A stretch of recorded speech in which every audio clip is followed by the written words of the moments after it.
Baik, assalamualaikum warahmatullahi wabarakatuh. Pertemuan pertama kita di semester kedua, kita akan mencoba membahas soal ini dulu ya, soal tengah semester kemarin. Ya nilainya ada yang bagus, ya ada yang jelek, ya tapi nggak begitu jelek-jelek amat ya. Di semester kedua besok kita akan mempelajari dua teks puisi lama yang berupa pantun, hikayat, gurindam dan syair.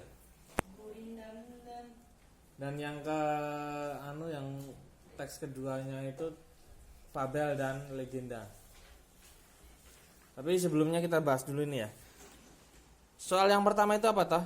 Buku yang berisi kisah atau cerita yang dibuat berdasarkan khayalan atau imajinasi itu berarti buku fiksi. Ingat, fiksi itu khayalan, imajinasi ya. Terus yang kedua, salah satu ciri buku non fiksi adalah dibuat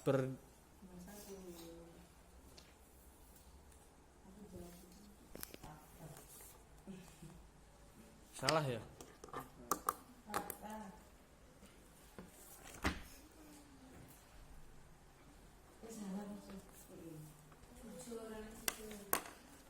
Buku non fiksi itu otomatis bukunya berupa fakta, ya. Opini, pendapat itu sama, pandangan seseorang itu sama. Jadi ini yang beda sendiri itu yang fakta. Jadi kalau jawab seperti ini sebetulnya kalian itu tinggal lihat, opini dan pendapat itu sama, udah otomatis itu jawaban yang salah kan gitu. Terus nomor 3, salah satu contoh buku non-fiksi adalah non-fiksi itu berarti yang nyata. Kalau cerpen, novel, puisi itu masih berupa imajinasi atau khayalan. Tapi nggak menutup kemungkinan ada novel yang diangkat dari kisah nyata, ada. Tapi yang benar-benar berdasarkan fakta itu pasti biografi, karena biografi itu menceritakan seseorang, ya, menceritakan apa? Nah, tentang hidup seseorang. Yang keempat, kumpulan cerita, fabel, legenda ini udah pasti contoh buku fiksi karena dia berupa khayalan.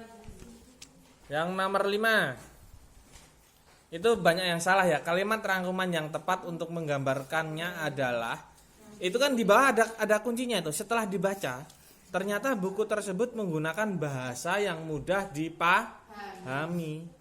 Ya otomatis pilihannya yang cari aja yang ada tulisan bahasa, kan gitu. Yang lain nggak ada yang tentang bahasa ya toh? Ya kan? Yang nomor 6, unsur buku non fiksi dan yang dapat dikomentari antara lain.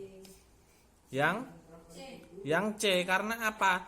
Yang A itu ada tema, yang B itu ada tema, yang D itu ada tokoh dan penokohan, itu otomatis unsur pembangun buku fiksi, ya kan? Nah ini yang ditanyakan apa? Non fiksi, berarti yang C. Non fiksi ada, misalkan gini, buku tentang belajar mengajar, otomatis kan temanya pendidikan kan gitu. Jadi semuanya kalian itu kalau mencari itu tinggal cari aja yang paling beda jawabannya. Pasti itu jawabannya. Yang nomor 7, unsur buku fiksi yang sama dengan buku non fiksi yang bisa dikomentari itu apa? Tentang jawabanmu apa? Yang tak lingkari itu apa? Yang dilingkari A kan? Berarti covernya itu bisa sama-sama dikomentari. Rincian subbab bukunya juga bisa dikomentari.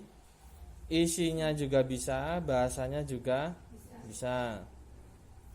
Terus nomor 8, komentar yang berkaitan dengan tampilan fisik buku. yang namanya tampilan fisik buku ya berarti ini cover ya, karena kalau bahasa itu udah di bagian dalamnya bukan fisik lagi kan gitu. Komentar negatif tentang buku non fiksi. Negatif itu udah pasti yang jelek kan gitu. Jawabannya udah pasti yang ini juga banyak yang salah.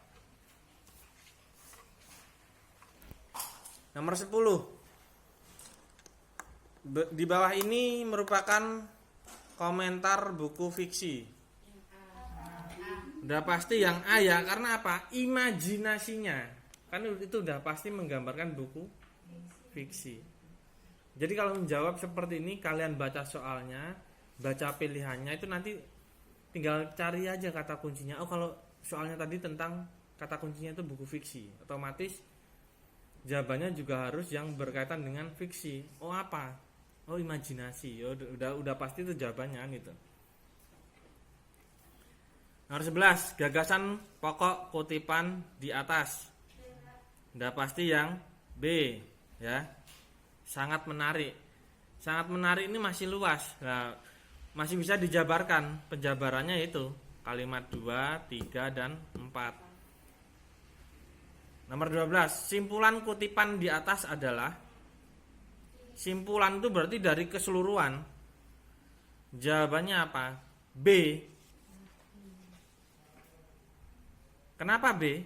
Karena kalimat kedua, ketiga dan keempat itu merupakan unsur intrinsik, tema pendidikan, tokoh dan watak, latar, alur. Nah, itu bisa disimpulkan menjadi oleh kesatuan unsur intrinsik.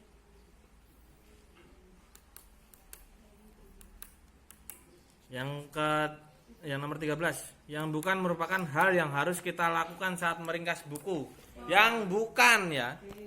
Yang D, ini banyak yang salah juga itu. Siapa yang salah?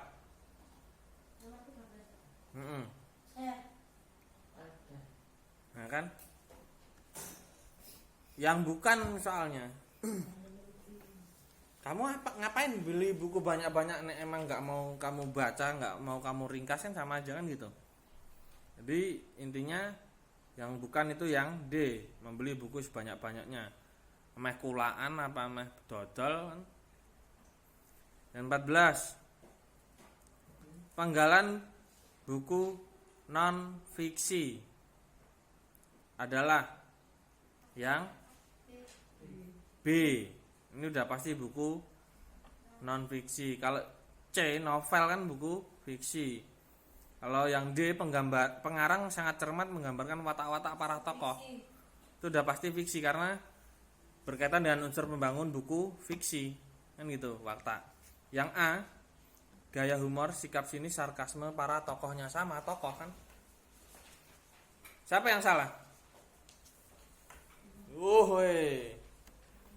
Nomor 15, ringkasan berupa keunggulan novel yang sesuai dengan ilustrasi tersebut adalah C. Novel Supernova karya Dewi Lestari ditulis secara unik melalui syair percintaan, spiritual dan membawa kesegaran baru bagi para pembaca. Ringkasannya ya ini toh. Mulai dari menjadi salah satu ini toh.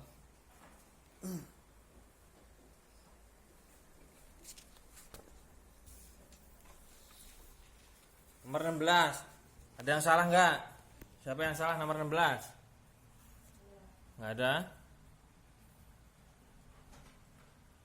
Struktur surat pribadi ditunjukkan oleh nomor 2, 6, 8, 11. Berarti kalau ada nomor 1 itu udah pasti salah. Ada nomor 10 udah pasti salah. Berarti jawabannya genah yang B. Jadi jawab itu nggak usah pusing-pusing, baca soal, baca pilihan, cari kunci-kuncinya kan gitu. Nih tanggal surat yang tepat untuk nomor 1 ini siapa yang salah ini? Banyak yang salah ini. Berapa? 3. Kalau untuk tanggal itu pasti tempatnya dulu, Jakarta, Surabaya, Solo, Klaten. Terus diikuti tanda koma. Baru tanggal, baru bulan ditulis lengkap dan tahun diakhiri tanpa tanda titik. Paham ya? A. Lagi jawab apa? Jawabanmu apa? B paling. D. Jangan di strip ya. Itu kan karena pakai strip. Yang 18. B ya. Karena ini tentang persiapan lomba. Tentang persiapan lomba. Kenapa yang A salah?